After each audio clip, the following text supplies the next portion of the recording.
Next speaker of the day is architect Vidyadhar. He is also the chairman of the Indian Institute of Architects, Karnataka chapter. His course material is professional practice. It's on page 64 of the working document. Good morning, everybody. Today I am going to face the same problem when I faced when I started my practice. I thought as an architect I am an expert in this field, but when I started practicing I thought the client will listen to whatever I say, but I realized his wife was the boss, his sons had a comment, contractor has a say, and then the Mistri had a say. So my role, I realized my role was not what I dreamt of as a student. Today, professional practice is another subject which everybody has their own say, and it's a very common subject. But still, I would like to do my sincere effort on the subject, professional practice. This is taught in 7th and 8th semester, where students already think they are architects. I remember when I was in the final year, I used to write student architect. So the students already think they are architects. So we have to keep that in mind, and before the syllabus is finalized. I've gone through the syllabus which is worked out. It is quite elaborate, and but there are few silent features which I would like to highlight. I would start from the I was involved in SPA Vidyadhar syllabus. When we give the syllabus, we also say introduction, course study, award of degree, and attendance, minimum attendance. So I would request and suggest there's a minimum attendance, studio, marks, everything. So that minimum period of training and number of days and number of subjects to be mentioned in that minimum qualification. So I think that it's a debatable subject point, but I feel in the attendance that minimum should be given, and also if possible we can consider whether a minimum what he has to do in an architect's office, at least one sanction plan or one project in detail he should work, so that if minimum attendance and that can be incorporated would be my suggestion on that. Then coming to the syllabus part, this is taught in the 7th and 8th semester. I would say that now we have professional architects, and they are also called licensed architects. We should explain to the students what is an architect and what is his role, and who is a licensed architect and what is his role. So I think there is a confusion, and I think it is still a debatable subject. I think we should try to clear that.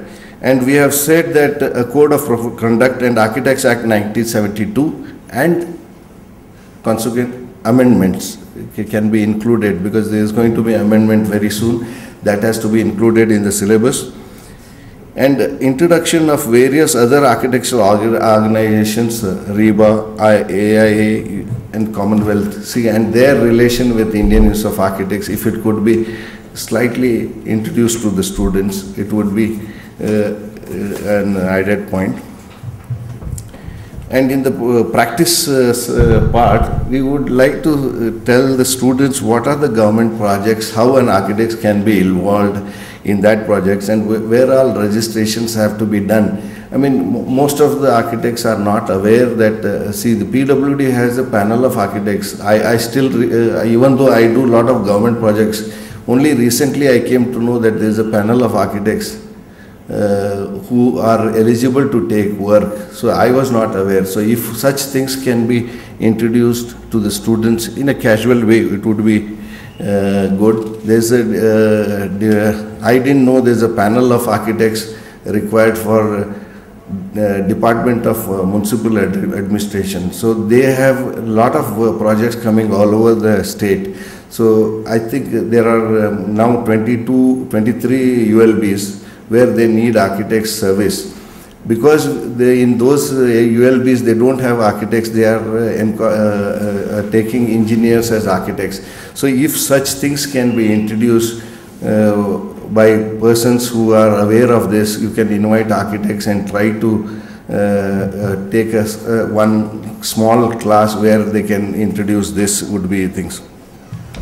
In the building industry, whether we could include market risks and advantages during construction. The market risk is a new one which has come up in our profession, especially if you are doing for multinational companies. There are a lot of conditions incorporated in the bylaws, in the agreement. So we should be aware of that. And there is also, through IAA, we have tried to associate with one of the insurance companies which has come forward to insure architects at a very concessional rate. So there is, that could be introduced to the students, especially for architects professions who are involved, and by some mistake, by some unfortunate incident, if they get stuck, the damages will be very heavy.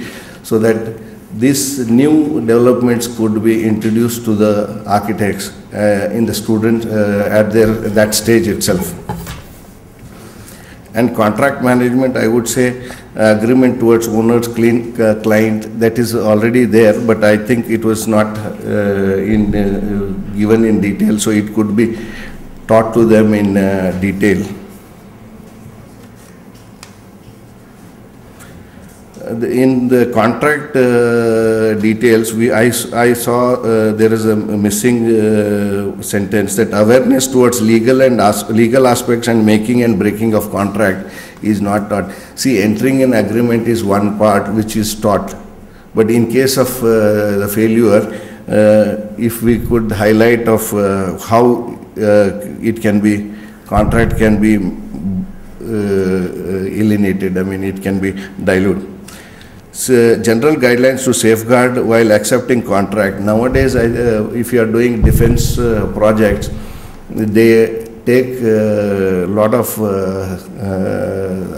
signatures of architects, and they impose lot of conditions on the architects. So we should be aware of that. So I think Construction Corporation of India has a guidelines for the architects. So that if it could be taught to the architects at that stage, it would be a meaningful thing. So I think that would be a meaningful thing.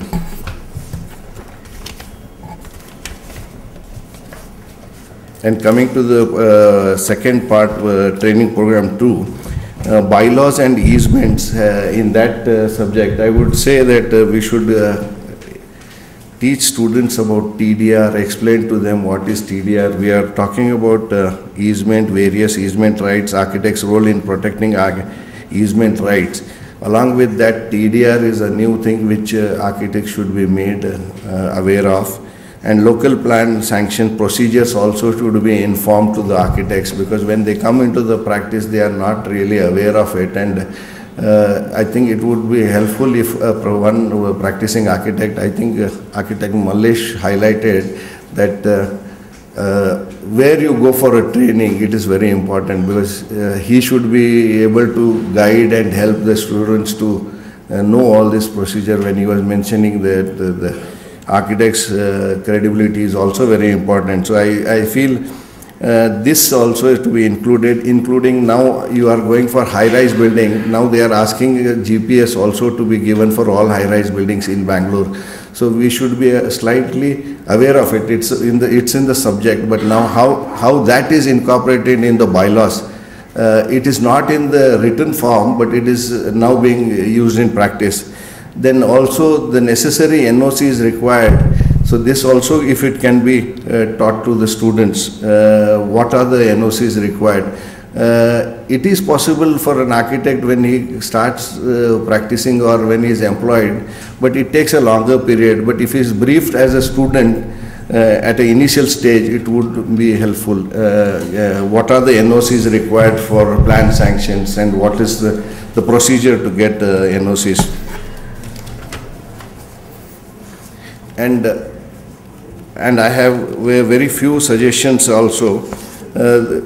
See, the professional practice after theory here, I think there is an option of the architect students practicing in two different firms. I think it should not be encouraged. It should be in a same office, one full year, whatever term. It should be in one firm. It is for two reasons. It is for two reasons. It is for the benefit of the student that he will be involved in a project from the inception till the completion. If it is a full term, if he's he's going to be there for 4 months or 5 months, no architect is going to give him a very responsible work. So he'll be a tracer, or he would have done small works. So I feel it is better. This option should not be given. It should be made compulsory that he should be undergoing a training in one office. Like in the Institute of Chartered Architects case, it is in the one Chartered Architects. Under him, he has to do the apprenticeship. And in case he is changing it, he should have a NOC, and the institution should give permission to it. This is what I strongly feel. And the second reason I feel is, it is also to the practicing architect's benefit that if we know that he is going to be there for a year, we would be able to accommodate him and give him a responsible work. So both ways, for the student as for the architects, it is better if he is engaged in, and that is put as a condition in the professional practice. Because otherwise he will be doing a small work, and he will not be able to understand the whole purpose of the practice. And a certain time of the document to be project done in the office to understand the working methodology of the office. And I would say that in European and American universities, now they have very few classes, but they have a lot of workload, and they are supposed to send their reports through digital form. So what I feel is, in all our offices where students come for practice, at the end of the semester we sign in one day without assessing what he has done day-to-day basis. If it can be made compulsory for a student to submit a weekly report or a fortnight report to the department, where a mentor could go through that and keep an eye on the student. Say anything about the subject itself, I think a lot of what we teach in architecture schools is predicated on having good faculty. Without a creative person teaching subjects, especially like history, you would probably not have any interest in the subject at all. And this I speak of from experience. I was lucky to have a fantastic history teacher in the US at MIT, a person called Julian Bynott. And it was the first time I was interested in history. I hated history. I used to hate it in BMS, with all apologies to my own old faculty here. There is a way that history has to be taught. That's one point. So faculty is important, and so this mad rush to make 500 schools of architecture across the country needs to be tempered with the fact that we need to find good people to teach architecture and history and everything else. The second thing, a preface to whatever I'll read, is the fact that we look at our subjects across these semesters. So the 6th semester history, 6th semester services, 6th semester building construction, 6th semester design studio. Unfortunately, we have for long looked at these things as independent areas of study. So the design studio operates independently, the design faculty curses the service faculty, don't do your papers, just come and do design studio. There is no conversation between various subjects across the semester. And so that's the other thing that I'd like to preface and say, that the BOS, if there is really a serious look at this, at the syllabus, it would be wonderful to think of some kind of an allied sort of instruction to the students, where there is a link between what is taught in the design studio and what is being done. I mean, to think of these things in the abstract, it's like in practice, all of us, I mean, we look at precedents, we think of services, we think of the design, and it's all part of one exercise. They don't happen in the vacuum. And I think students will benefit from that kind of connection between things across. So just to start, this is 2014 ARC 6.4, History of Architecture, Contemporary Issues. So I'll give you a background of how the course is structured. I have no slides, so please feel free to sleep. The existing syllabus approaches the study of contemporary architecture through a survey of projects by prominent architects. Prominent architects is in quotes because they're random selection of people that whoever's written the syllabus has decided are prominent. So it is, you know, a bunch of people. The works are surveyed from 1950, so it starts post-independence, Chandigarh, and it goes on to 2001 with Libeskind's proposal for the World Trade Center. There are two schemes in terms of how the course is structured. There's a teaching scheme, and there is an examination scheme.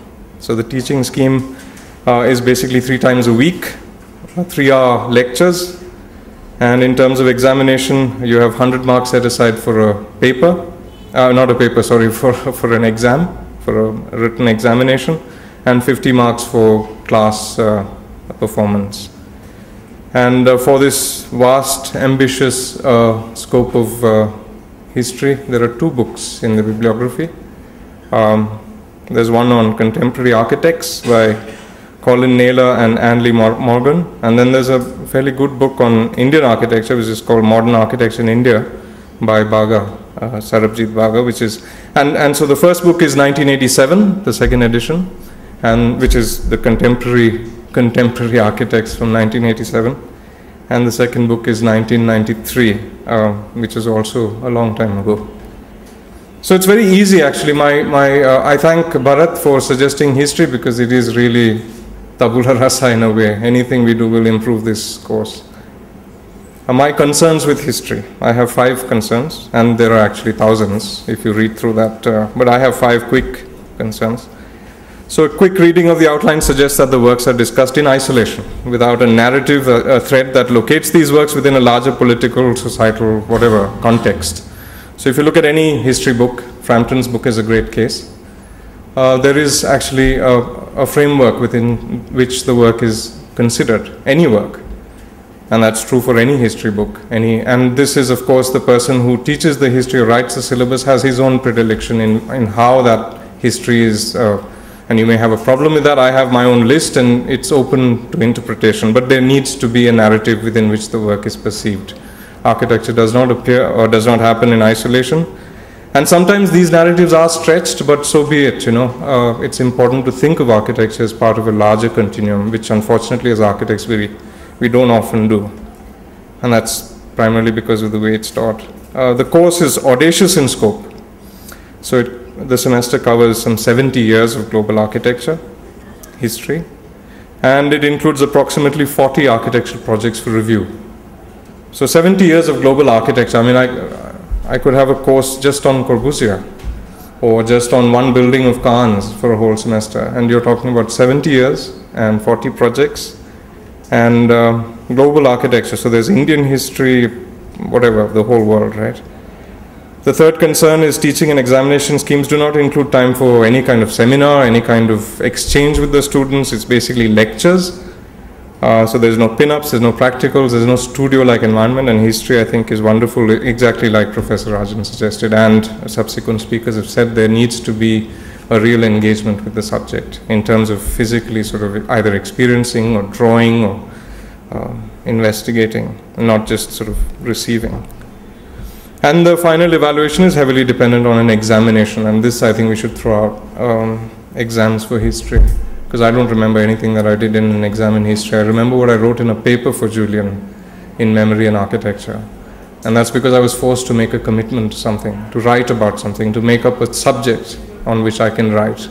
And it may be a banal thing, my paper is rubbish, of course, but it still forces you to read and to think and to articulate. And as we know, at least from my experience, and my experience is pretty dated now, I never wrote a single paper in my 5 years of architecture. And I went to the US and I was floundering because I just didn't know how to write more than maybe 150, 200 words. So we're all sort of experts in the summary, and we have no idea how to expound and defend and articulate.